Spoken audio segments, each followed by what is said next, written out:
Okay. तो इस video में हम लोग देखेंगे एनडीटी क्या है, उसकी हिस्ट्री देखेंगे, फिर नॉन डिस्ट्रक्टिव टेस्टिंग और डिस्ट्रक्टिव टेस्टिंग में अंतर देखेंगे, उसके बेनिफिट्स और उसके लिमिटेशंस देखेंगे, और condition for effective non destructive testing देखेंगे। इसमें क्या क्या नॉन डिस्ट्रक्टिव टेस्टिंग को प्रभावशाली बनाने में क्या क्या चीज़ें काम आती हैं वो देखेंगे। फिर पर्सनल कंसिडरेशन देखेंगे, कौन आदमी नॉन डिस्ट्रक्टिव टेस्टिंग कर सकता है, कौन सा मेथड पे काम कर सकता है और किन परिस्थितियों में कर सकता है वो देखेंगे। फिर कुछ नॉन डिस्ट्रक्टिव टेस्टिंग के मेथड्स के बारे में भी थोड़ा डिस्कस करेंगे कि क्या है, कौन कौन से मेथड हैं और उनके उपयोग क्या क्या हैं, उनके एप्लीकेशंस क्या क्या हैं। एंड मेनली देखेंगे कि एट द एंड कि कंसर्न क्या क्या है इस फील्ड में, लोग इसमें क्यों आना चाहिए और क्यों नहीं आना चाहिए, और जो आ रहा है उसको नॉलेज हो कि इस फील्ड में क्या है एक्चुअल और उसको क्या करना है, तो वो पता होना चाहिए। तो ये एक्चुअली पहले ही बता देता हूँ, ब्लू कॉलर जॉब है, आपको लेबर वर्क ज़्यादा रहेगा। स्लोली स्लोली आप जैसे जैसे ग्रो करते जाओगे, सीखते जाओगे, उसके बाद आपको रिवार्डिंग भी है ये फील्ड बहुत ज़्यादा। तो देखते हैं धीरे धीरे क्या है ये फील्ड टोटल। आपको इस फील्ड को चूज करने में ये वीडियो हेल्प करने वाली है कि आपको चूज करना है नहीं करना है, आपको इस फील्ड में करियर बनाना चाहिए नहीं बनाना चाहिए। आपको इस वीडियो से हो सकता है शायद कुछ मदद मिले। तो हम लोग अगर उसके शुरुआत में जाएंगे तो हम लोग देखना चाहिए कि एनडीटी है क्या और ये क्या करता है, और वो हमको देखना चाहिए। तो जैसे कि लिखा हुआ है, a general definition of non-destructive testing is an examination test evaluation performed on any type of test object without changing or altering that object in any way in order to determine the absence of or presence of conditions or discontinuities that may have an effect on the usefulness and or serviceability of the object। तो कहने का क्या मतलब है कि non destructive testing एक ऐसा method है इंस्पेक्शन का जो कि ऑब्जेक्ट को बिना अल्टर किए, बिना डिस्ट्रॉय किए उसकी गुणवत्ता बता सके। तो वो क्या हो जाता है, नॉन डिस्ट्रक्टिव टेस्टिंग। इसके नाम में ही नाम से ही क्लियर है, नॉन डिस्ट्रक्टिव टेस्टिंग। बिना तोड़े अगर कोई इंस्पेक्शन इवेल्युएशन करते हैं तो क्या हो जाता है, नॉन डिस्ट्रक्टिव टेस्टिंग। अब जैसे कि नीचे क्या बता रहा है, नॉन डिस्ट्रक्टिव टेस्ट में also be conducted to measure other test objects characteristics such as size, dimension, configuration और structure including alloy content, hardness, grain structure etc। क्या मतलब हो गया, सिर्फ हम उसकी डिसकंटिन्यूटी का पर्पज है, सिर्फ डिसकंटिन्यूटी पता करना नहीं है, हम उसके अलग ऑब्जेक्ट के अलग गुणों को भी पता कर सकते हैं, जैसे कि उसका साइज हो गया, डायमेंशन हो गया, उसके शेप साइज कैसे हैं, उसकी हार्डनेस क्या है, उसका ग्रेन स्ट्रक्चर क्या है, ये सब भी हम लोग नॉन डिस्ट्रक्टिव टेस्टिंग की मदद से पता कर सकते हैं। अब साइज, डायमेंशन, कॉन्फ़िगरेशन, हार्डनेस, ये सब डिसकंटिन्यूटी या फिर डिफेक्ट नहीं है, अवगुण नहीं है उस प्रोडक्ट के, बट फिर भी उसके कैरेक्टरिस्टिक हैं, लेकिन हम उस कैरेक्टरिस्टिक को भी मेजर कर सकते हैं नॉन डिस्ट्रक्टिव टेस्टिंग से। तो क्या मतलब हो गया नॉन डिस्ट्रक्टिव टेस्टिंग का, एक ऐसा मेथड इंस्पेक्शन का जो कि ऑब्जेक्ट को बिना डिस्ट्रॉय किए हुए, बिना अल्टर किए हुए किसी भी उसके फिजिकल केमिकल प्रॉपर्टी को तो हम लोग उसको क्या बोल सकते हैं, उसकी विदाउट उसको सर्विसेबिलिटी को डिस्टर्ब किए अगर इंस्पेक्शन कर पाते हैं तो वो क्या हो जाता है, नॉन डिस्ट्रक्टिव टेस्टिंग। ठीक है, नॉन डिस्ट्रक्टिव टेस्टिंग कई सारे स्टेजेस पे किए जा सकते हैं। नॉन डिस्ट्रक्टिव टेस्टिंग या फिर कोई भी इंस्पेक्शन मेथड हमको मेनली 4 स्टेजेस पे किए जा सकते हैं। अभी कौन से ये 4 स्टेजेस हैं, हम लोग वन बाय वन जाके देखते हैं। Examination of raw material prior to processing, हमको किसी भी ऑब्जेक्ट के बनने से पहले उसमें जो रॉ मटेरियल, जो कच्चा माल यूज हो रहा है, पहले तो उसी को इंस्पेक्ट कर लीजिए कि वो सही है या नहीं, सही गुणवत्ता का है या नहीं। अगर वो नहीं रहेगा तो क्या होगा, हमारा पूरा प्रोसेस ही, पूरा प्रोडक्ट ही वेस्ट हो जाएगा। तो हमको क्या करना है, इनिशियल स्टेज पे ही उस चीज को एलिमिनेट कर देना है ताकि आगे होने वाले बड़े नुकसान को रोका जा सके। फिर क्या है, evaluation of material during processing as a means of process control. ठीक है, अब हमको कुछ प्रोडक्ट बन रहा है, उसके प्रोडक्ट बनते समय ही अगर हम उसको इंस्पेक्ट कर लें ताकि अगर कुछ प्रोसेस में प्रॉब्लम है तो उसको वहीं पे रोका जा सके, उस एलिमिनेट किया जा सके, उसको सुधारा जा सके। फिर क्या हो गया, एग्जामिनेशन ऑफ फिनिश प्रोडक्ट। अब हमारा प्रोसेस कंप्लीट हो गया, हमारा प्रोडक्ट बन के रेडी हो गया। अब प्रोडक्ट बन के रेडी हो गया, फिर भी तो हमको इंस्पेक्ट करना है कि हम जो प्रोडक्ट चाहते थे वही प्रोडक्ट हमें मिला है या नहीं मिला है, जिस चीज के लिए बना है वह यह काम कर पाएगा या नहीं कर पाएगा। तो उस चीज को भी हमको कैसे चेक करेंगे, फाइनल प्रोडक्ट बनने के बाद उसको इंस्पेक्ट कर सकते हैं। फिर लास्ट स्टेज क्या आता है, इन सर्विस में। अगर वो प्रोडक्ट इन सर्विस में है, क्या लिखा, evaluation of product and structures once they have been put into service. अगर वो प्रोडक्ट सर्विस में आ जाता है उसके बाद भी हमें उसका इंस्पेक्शन करना पड़ता है। अगर ड्यूरिंग सर्विस क्या होता है, उसकी सर्विसेबिलिटी चेक करनी पड़ती है, उसमें डिफेक्ट आने के चांसेस रहते हैं ड्यूरिंग सर्विस। तो हमको चेक करना रहता है कि आगे कितनी साल चलेगा, नहीं चलेगा, डिफेक्ट है तो उसको रिपेयर करना है या नहीं करना है। तो ये सारी चीजें हम लोग इन सर्विस इंस्पेक्शन के दौरान पता कर सकते हैं। ठीक है, अभी अगर देखा जाए तो हिस्ट्री, हिस्ट्री क्या है एनडीटी की, कब चालू हुआ ये एनडीटी फील्ड और कब हुआ ये और कब नहीं हुआ, ये हमको कैसे पता चलेगा। तो हिस्ट्री क्या है, जब से, मेरा तो मानना है कि जब से दुनिया बनी तब से ही एनडीटी चालू है। जब से गॉड क्रिएट किए धरती को और बोले कि अच्छा ये अच्छा दिख रहा है, नीला नीला पानी, ग्रीन ग्रीन जंगल, जानवर अच्छा दिख रहा है, यहीं से हमारा धरती का अच्छा दिख रहा है, तो वहीं से चालू हो जाता है एनडीटी। एनडीटी मतलब विजुअल इंस्पेक्शन, वहीं से चालू हो गया।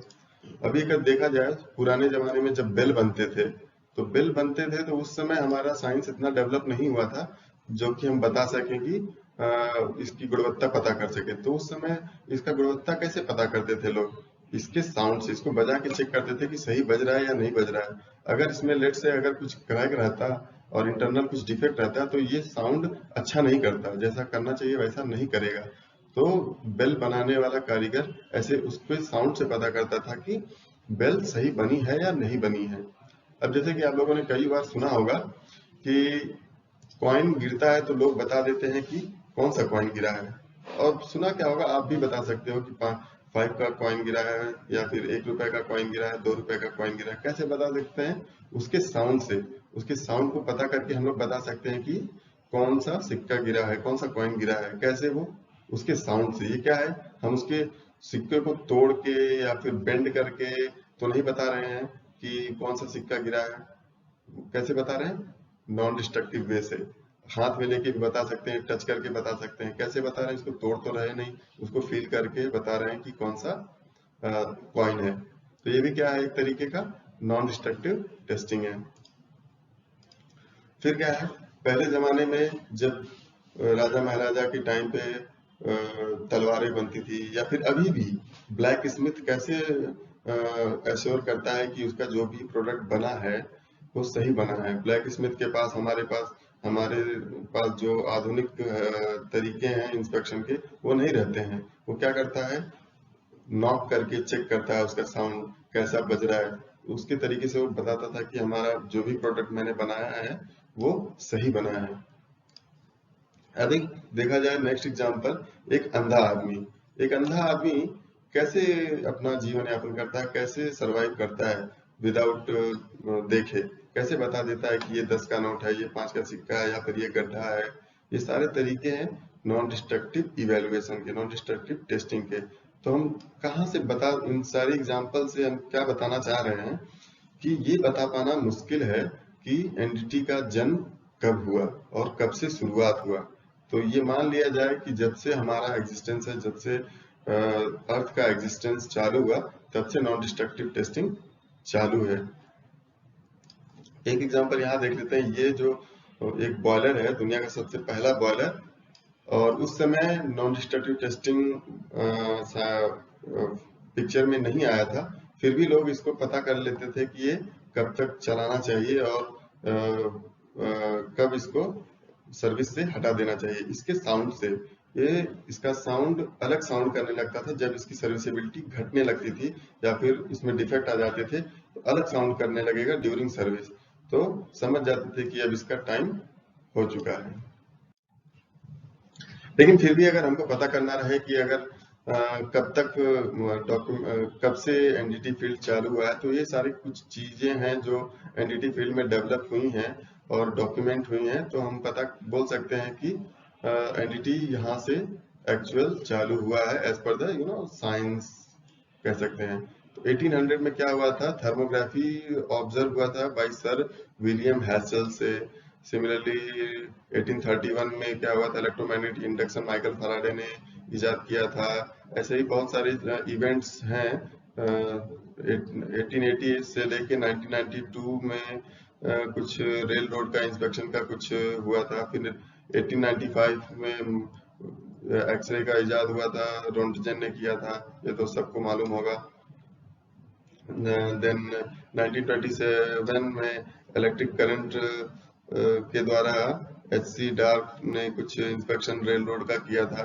ये सब चीजें धीरे धीरे डॉक्यूमेंट होने लगी, तो ये एक्चुअल हिस्ट्री आप बोल सकते हो। बट एनडीटी चालू तो हुआ, जैसा कि मैंने बोला, जब से बनी तब से। ऐसे और भी कुछ इवेंट्स हैं जो आप देख सकते हो कि एनडीटी में क्या क्या काम हुए, धीरे धीरे डेवलप होते गया। जैसे कि 1929 में मैग्नेटिक पार्टिकल टेस्टिंग डेवलप किया गया था by AV foster and AV Dwayne के द्वारा। ऐसे ही मिड 1950 में क्या हुआ था, अल्ट्रासोनिक टेस्टिंग का B scan, C scan, immersion testing का डेवलप हुआ था। 1950 में एक्वेस्टिक इमिशन डेवलप हुआ था। एक्वेस्टिक इमिशन भी एक अल्ट्रासोनिक टेस्टिंग का ही एक अलग टेक्निक है, उसको मेथड में भी कंसीडर आजकल कर दिया गया हुआ है। ओके, सो अभी हम नेक्स्ट क्या देखेंगे, हम नेक्स्ट देखेंगे डिस्ट्रक्टिव टेस्टिंग और नॉन डिस्ट्रक्टिव टेस्टिंग के बेनिफिट्स। क्या क्या बेनिफिट्स हैं डिस्ट्रक्टिव टेस्टिंग के, वन बाय वन जाते हैं। Reliable and accurate data from the test specimen.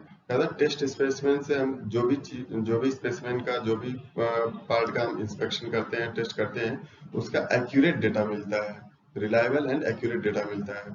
फिर नेक्स्ट क्या, extremely useful data for designing purpose.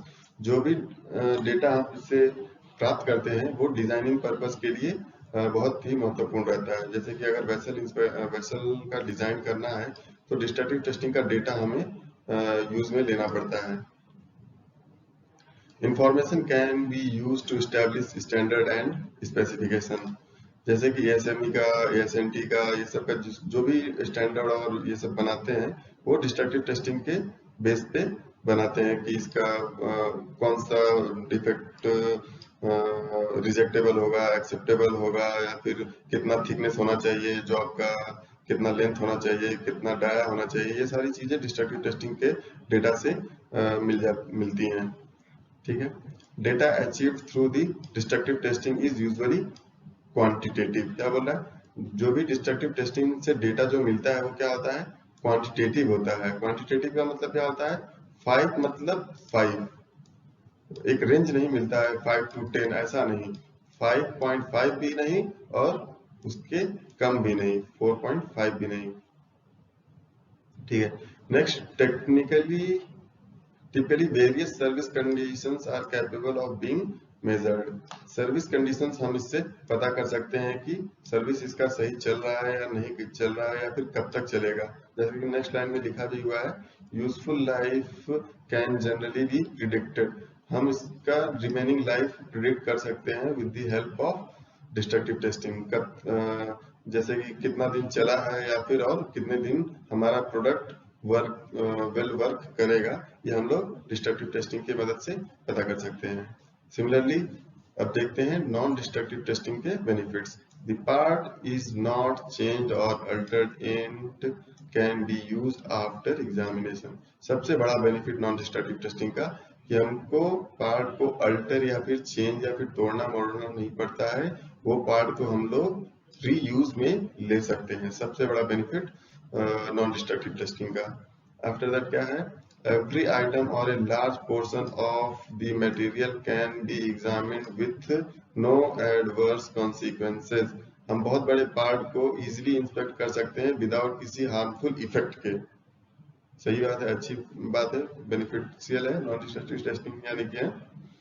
ठीक है, फिर material can be examined for conditions internal and at the surface, sorry, material can be examined for conditions internal and at the surface। क्या मतलब हो गया, हम सरफेस से ही अंदर का इंटरनल इंस्पेक्शन भी कर सकते हैं। फिर नेक्स्ट क्या है, part can be examined while in service. Part can be examined while in service. हमको वेसल्स को अपने घर लेके आने की जरूरत नहीं है, हम जाके वहीं पे भी इन सर्विस में भी इंस्पेक्शन कर सकते हैं। सही बात है।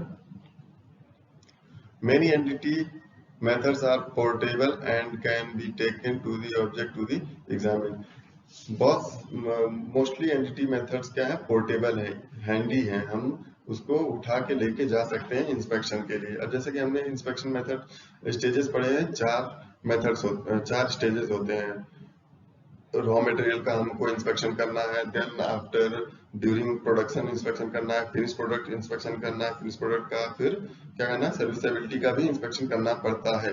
तो अगर हमारा इक्विपमेंट पोर्टेबल नहीं रहेगा तो ये सारी चीजें अलग अलग लोकेशन पे अलग अलग जगह बनती हैं, हमको हर चीज के लिए मूव करना पड़ेगा। तो क्या है, प्रॉब्लम है ये। तो हमारा इक्विपमेंट अगर पोर्टेबल है तो हम क्या कर सकते हैं, रॉ मटेरियल का इंस्पेक्शन है तो हम रॉ मटेरियल जहाँ है वहां पे चले जाएंगे लेके अपना सामान, इंस्पेक्शन इक्विपमेंट वहां पे इंस्पेक्शन कर लेंगे। फिर क्या है, ड्यूरिंग प्रोडक्शन हम आ जाएंगे, प्रोडक्शन लाइन पे आ जाएंगे, प्रोडक्शन लाइन पे इंस्पेक्शन करके चले जाएंगे। प्रोडक्ट फिनिश हो गया तो हम फिर जहाँ फिनिश प्रोडक्ट हो गया वहां पे जाके इंस्पेक्शन कर लेंगे। अब ये प्रोडक्ट हमारा वेसल चला गया किसी रिफाइनरी में, इंस्टॉल हो गया, वहां पे इंस्टॉल हो गया तो क्या करेंगे, हम अपना वो इक्विपमेंट ले जाके रिफाइनरी में चले जाएंगे और उसका इंस्पेक्शन कर सकते हैं। ठीक है। फिर क्या है, non destructive testing is cost effective overall. हमारा क्या है, ये कॉस्ट इफेक्टिव है, ओवरऑल चीप है comparative to other method of inspection.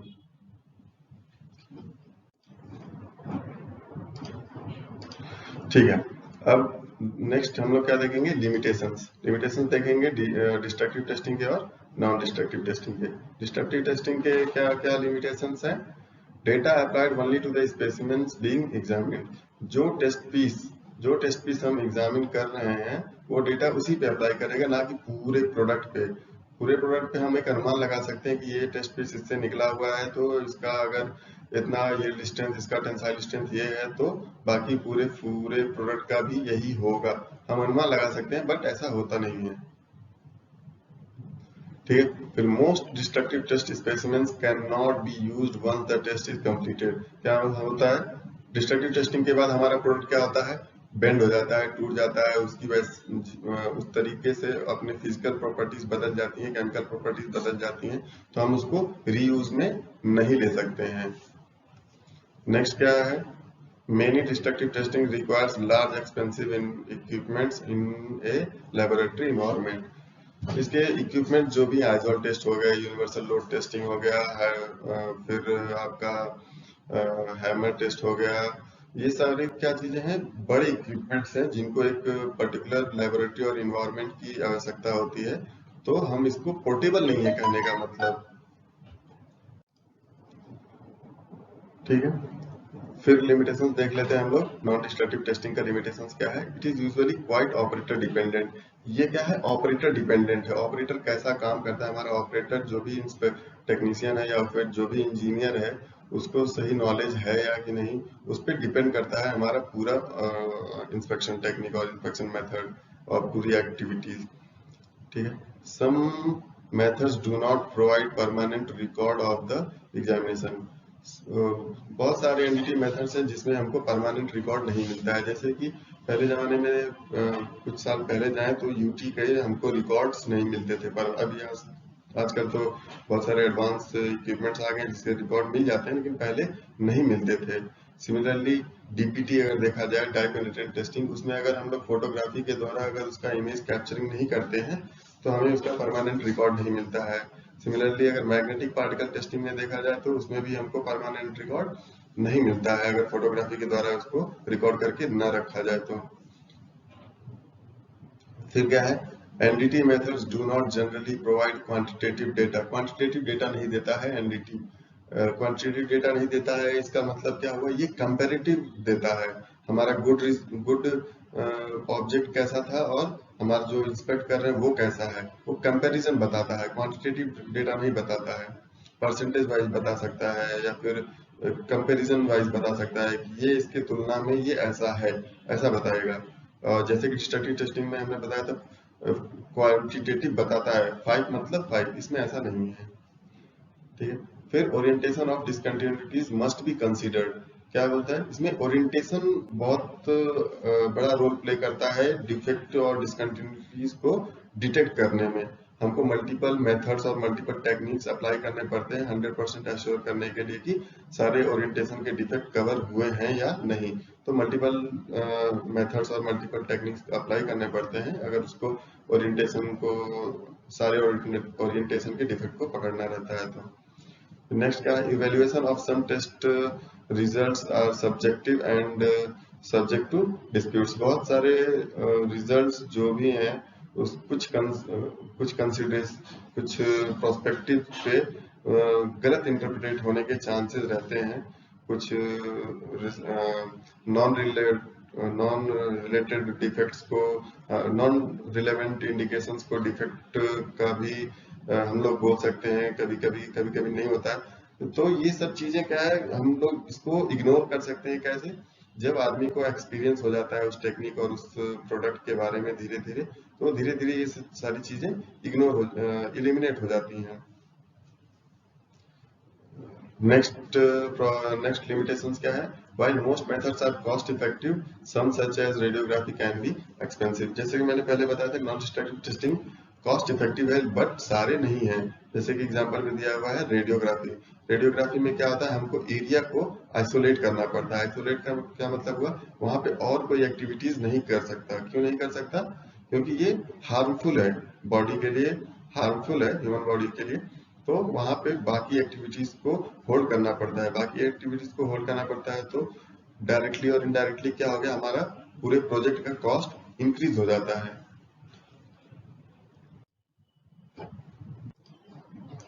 Okay, now next we will see condition for effective non-destructive testing।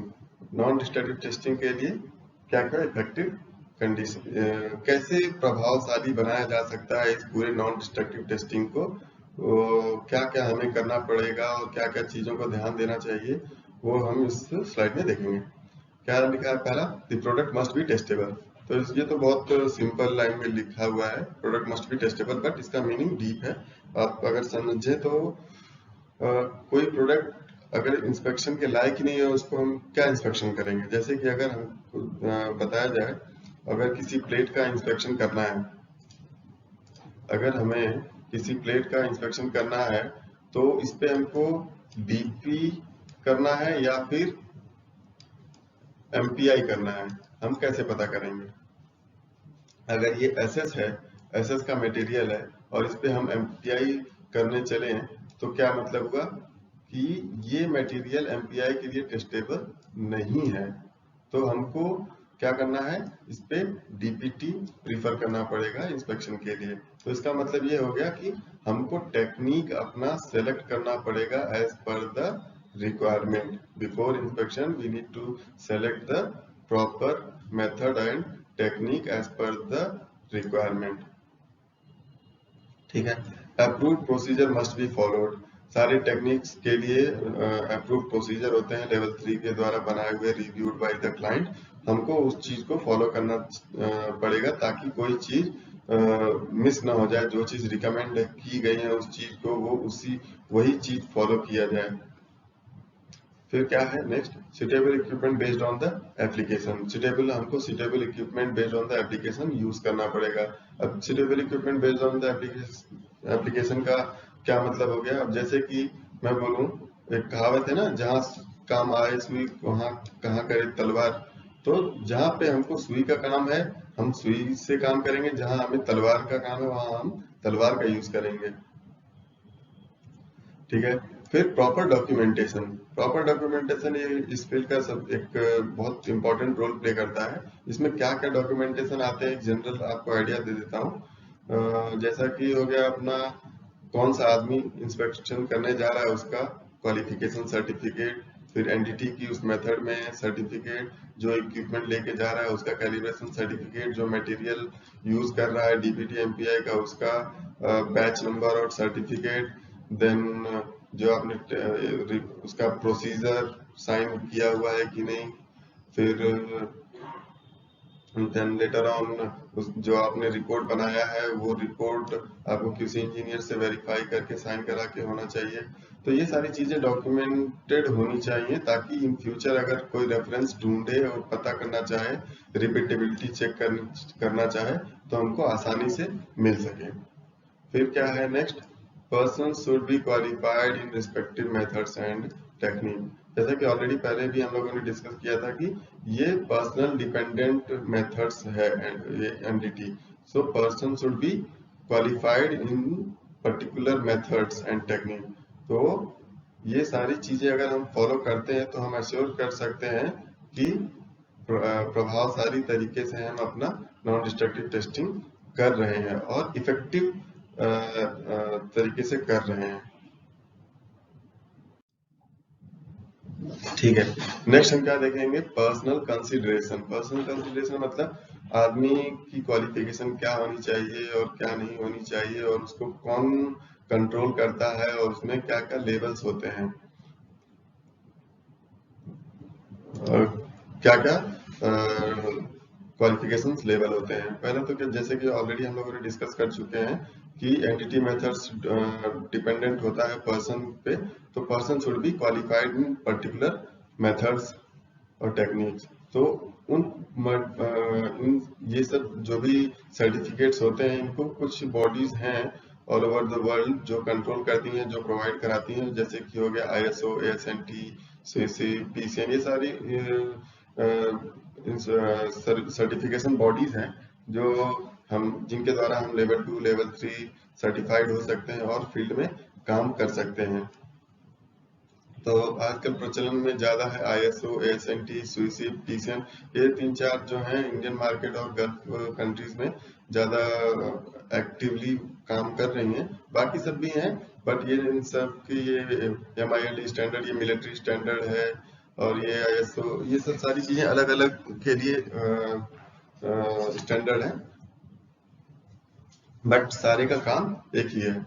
अगर हम इसको आपको समझाना चाहें तो कैसे एग्जांपल एक अच्छा देता हूँ, जैसे कि अगर आपको 12th 10+2 पास हैं, 10+2 हम सीबीएसई से भी पास कर सकते हैं, आईसीएसई से पास कर सकते हैं, स्टेट बोर्ड से पास कर सकते हैं, लेकिन सारे लोग क्या है 10+2 पास, 10+2 पास किए हुए हैं, लेकिन क्या है कोई सीबीएसई से किया है, तो कोई आईसीएसई से किया हुआ है, कोई महाराष्ट्र बोर्ड से किया हुआ है, कोई गुजरात बोर्ड से किया हुआ है, कोई यूपी बोर्ड से किया हुआ है।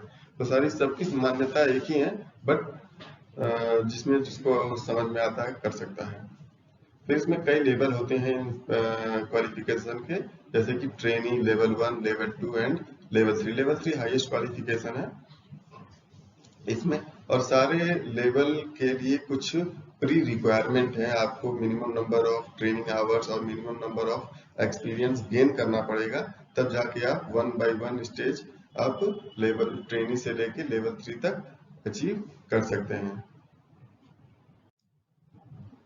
ठीक है, सिमिलर अब हम नेक्स्ट क्या देखेंगे, कुछ एनडीटीज मेथड्स एंड टेक्निक्स के बारे में देख लेते हैं। अब तक तो हमने देखा कि एनडीटी क्या है और डिस्ट्रक्टिव टेस्टिंग से ये अलग कैसे है, इसके बेनिफिट्स क्या हैं, लिमिटेशंस क्या हैं, और इसमें कौन काम कर सकते हैं, और सर्टिफिकेशन क्या क्या है, लेवल ऑफ सर्टिफिकेशन क्या है, ये सारी चीजें तो हम लोगों ने जान ली। अब थोड़ा सा टेक्निक देख लेते हैं कि क्या क्या है इसमें। अब इसमें अगर किसी भी ऑब्जेक्ट को हमको इंस्पेक्शन करना है तो हम इसको दो तरीके से, दो पर्पस होता है इंस्पेक्शन का। पहला तो या फिर तो हम सरफेस और सब सरफेस इंस्पेक्शन करें, या फिर तो वॉल्यूमेट्रिक इंस्पेक्शन करें। वॉल्यूमेट्रिक इंस्पेक्शन का क्या मतलब हो गया, पूरे होल ऑब्जेक्ट का through out the volume inspection करें। सरफेस सब सरफेस का मतलब क्या होगा, ऊपरी सतह का ही सिर्फ इंस्पेक्शन करें, या फिर कुछ हद तक कुछ अंदरूनी सतह तक। तो सबके लिए अलग अलग मेथड्स हैं, सुटेबल मेथड्स हैं, जैसे कि अल्ट्रासोनिक टेस्टिंग वॉल्यूमेट्रिक के लिए सुटेबल है, रेडियोग्राफी सुटेबल है वॉल्यूमेट्रिक इंस्पेक्शन के लिए, इसी तरह सब surface and sub surface inspection के लिए magnetic particle testing, liquid penetrant testing, eddy current testing, visual testing, ये सारी मेथड्स क्या हैं, surface and sub surface inspection के लिए सुटेबल है। बाकी भी बहुत सारे मेथड्स हैं, टेक्निक्स हैं, जो कि धीरे धीरे आगे आने वाली वीडियोस में हम उसको एक्सप्लेन करेंगे। ठीक है, मैं कोशिश करूंगा कि जो भी टेक्निक के बारे में मैंने बोला है उसके बारे में थोड़ा सा ब्रीफ बताते चलूं, ताकि आपको एक आइडिया लग जाए, और आने वाले वीडियोस में मैं कोशिश करूंगा कि इन सारे मेथड्स पे एक डिटेल वीडियो बनाया जा सके, ताकि आपको उसमें मदद मिल सके। अल्ट्रासोनिक टेस्टिंग ये कोई नया मेथड और टेक्निक नहीं है, ये हम सभी जानते हैं। अल्ट्रासाउंड तो आप सभी लोगों ने सुना होगा, जो प्रेग्नेंट लेडी या फिर नॉर्मल ही हम लोग पे भी इंस्पेक्शन करने के लिए अल्ट्रासाउंड यूज करते हैं लोग। तो वही सेम चीज जो हम लोग ह्यूमन बॉडी पे करते हैं, वही सेम चीज हम लोग मेटल का भी इंटरनल कंडीशन चेक करने के लिए अल्ट्रासाउंड का यूज करते हैं। अल्ट्रासाउंड मतलब इसमें हम लोग साउंड प्रोपोगेट करा के मटेरियल को इंस्पेक्ट करते हैं। साउंड किस फ्रीक्वेंसी का होना चाहिए, अल्ट्रासाउंड। अल्ट्रासाउंड मतलब मींस 20 किलो हर्ट्ज से एबव का फ्रीक्वेंसी अगर है तो हम उसको अल्ट्रासोनिक वेव बोलते हैं। तो ये हो गया, इसी प्रिंसिपल पे हम मेटल को भी इंस्पेक्ट करते हैं, जैसे कि हम ह्यूमन बॉडी को इंस्पेक्ट करते हैं। इसमें भी बहुत सारे टेक्निक्स हैं, PUT, TOFT, UTG, और भी बहुत सारे हैं एप्लीकेशन बेस्ड। तो हम लोग वो एक अलग सेशन में देखेंगे अल्ट्रासोनिक टेस्टिंग को। सिमिलरली क्या है, रेडियोग्राफी टेस्टिंग। रेडियोग्राफी टेस्टिंग में भी ये भी कुछ नया नहीं है, आप लोग बहुत अच्छी तरीके से वाकिफ है रेडियोग्राफी से। आप लोग का भी और हमारा भी, मोस्टली सभी लोग का कभी ना कभी तो रेडियोग्राफी हुआ ही रहेगा। एक्सरे निकालते हैं, तो जैसे एक्सरे हम अपने ह्यूमन बॉडी का निकालते हैं, वैसे ही हम एक्सरे अपने टेस्ट पीस का भी निकालते हैं। ये एक्सरे है एक पाइप का, ये एक्सरे है ह्यूमन चेस्ट का। ऐसे ही सिमिलरली ये एक्सरे है आपका एक पाइप के वेल्ड जॉइंट का। ये पाइप है लेट्स से, एंड ये है आपका वेल्ड जॉइंट दिख रहा है। अगर इस वेल्ड जॉइंट में कुछ डिफेक्ट है, तो जैसे डॉक्टर आपका बताता है कि यहाँ पे अगर क्रैक है या फिर कुछ है डिफेक्ट, तो यहाँ पे भी हम इसकी मदद से भी बता सकते हैं। यहाँ पे थोड़ा सा प्रिंसिपल बताया हुआ है रेडियोग्राफी का। रेडियोग्राफी में क्या होता है, यहाँ पे हम लोग एक्सरे बीम प्रोपोगेट कराते हैं आपके अपने प्लेट पे, जो भी ऑब्जेक्ट इंस्पेक्ट करना रहता है, और उसके ऑब्जेक्ट के पीछे हमारी रिकॉर्डिंग फिल्म रहती है। वो हमारा जो भी रिकॉर्डिंग फिल्म क्या करता है, ये हमारा रिकॉर्ड कर लेता है। जैसे कि आपका एक्सरे रिकॉर्ड हुआ रहता है, ये चीज एक्सरे फिल्म। तो सिमिलरली यहाँ पे भी हमारे पास एक एक्सरे फिल्म रहती है, जहाँ पे हमारा ऑब्जेक्ट का एक्सरे रिकॉर्ड हो जाता है। फिर हम लोग उसको विजुअली देख के चेक कर सकते, बताते हैं कि इसमें डिफेक्ट है या नहीं है। ये सारे मेथड्स और सारे टेक्निक्स हम इस वीडियो में कवर नहीं कर पाएंगे। Next slowly one by one हम लोग एक एक वीडियो में इसको कंप्लीट डिटेल में कवर करेंगे। ये जस्ट आपको ब्रीफिंग के लिए है, ताकि आपको एक आइडिया लग सके कि इसमें हम क्या करना है और क्या नहीं कर सकते हैं। ऐसे ही एक सरफेस इंस्पेक्शन मेथड है liquid penetrant testing. Liquid penetrant testing में हम लोग क्या करते हैं, ऑब्जेक्ट को क्लीन करके उस पर एक पेनिट्रेंट अप्लाई करते हैं। पेनिट्रेंट अप्लाई करने के बाद उसको कुछ समय देते हैं, ताकि वो पेनिट्रेंट डिफेक्ट के अंदर अगर कोई है तो उसमें पेनिट्रेट हो जाए। उसके बाद एक्सेस जो पेनिट्रेंट रहता है उसको हम लोग रिमूव करके उस पर डेवलपर अप्लाई करते हैं। डेवलपर क्या करता है, जैसे कि यहाँ पे आप देख सकते हो, जो भी डिफेक्ट अगर रहेगा तो उसको ब्लीड आउट बाहर खींच के दिखा देता है। तो हमको पता चल जाता है कि यहाँ पे डिफेक्ट है, जो कि हमारे नेकेड आई से हम नहीं देख सकते थे। वो हमको लिक्विड पेनिट्रेंट हेल्प करता है पता करने में। तो ये भी एक इंस्पेक्शन मेथड है, इजी मेथड है, और बहुत इफेक्टिव मेथड है आज इंस्पेक्शन का, एनडीटी मेथड्स का। सिमिलरली क्या है, एक हमारे पास है magnetic particle testing. Magnetic particle testing में भी ये एक सरफेस और सब सरफेस इंस्पेक्शन मेथड है, जहाँ पे हम एक मैग्नेटिक यॉक, इसको यॉक बोलते हैं, मैग्नेटिक यॉक की मदद से हम अपने टेस्ट पीस को मैग्नेटाइज करते हैं। मैग्नेटाइज करने पे अगर कोई वहाँ पे टेस्ट पीस मैग्नेटाइज एरिया में अगर कोई डिफेक्ट है, तो वहां पे क्या होगा, फ्लक्स लीक लीकेज होगा, फ्लक्स लीकेज जहाँ पे होगा वहां पे हम क्या करते हैं, अपना आयरन डस्ट को स्प्रेड करते हैं। आयरन डस्ट जहाँ पे भी लीकेज रहता है वहां पे एकोमोडेट हो जाता है। वो एकोमोडेटेड आयरन पार्टिकल्स को हम लोग विजुअली देख सकते हैं और बता सकते हैं कि डिफेक्ट कहाँ पे है। तो वेरी, और ये देखिए जैसे कि एक एमपीआई किया हुआ ऑब्जेक्ट है, साफ्ट है और फ्लोरोसेंट मेथड से किया हुआ है, और ये सारे क्रैक्स विजुअली हमें देखने में आ गए with the help of magnetic particle testing, जो कि हमारे नेकेड आई से ये नहीं देख सकते थे। ठीक है, ये सारे जो भी मटेरियल्स हैं ये आपको एक हेलियर की बुक है, बहुत अच्छी नॉन डिस्ट्रक्टिव टेस्टिंग के लिए बुक है। अगर आपको कहीं से मिले तो आप उसको पढ़िए, बिगनर्स के लिए बहुत अच्छी बुक है।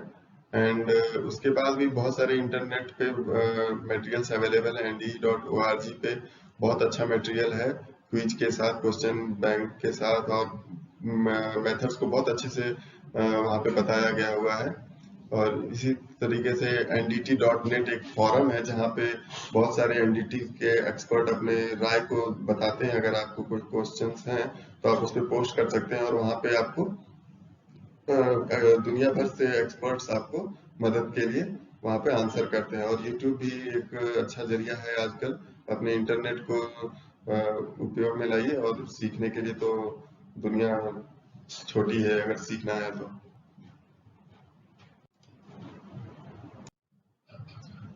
लास्ट में क्या हमने बात किया था, इस फील्ड में कंसर्न क्या है वो देख लिया जाए, सबसे जरूरी चीज, ताकि आपको कहाँ आप इंटर कर रहे हो वो पता होना चाहिए।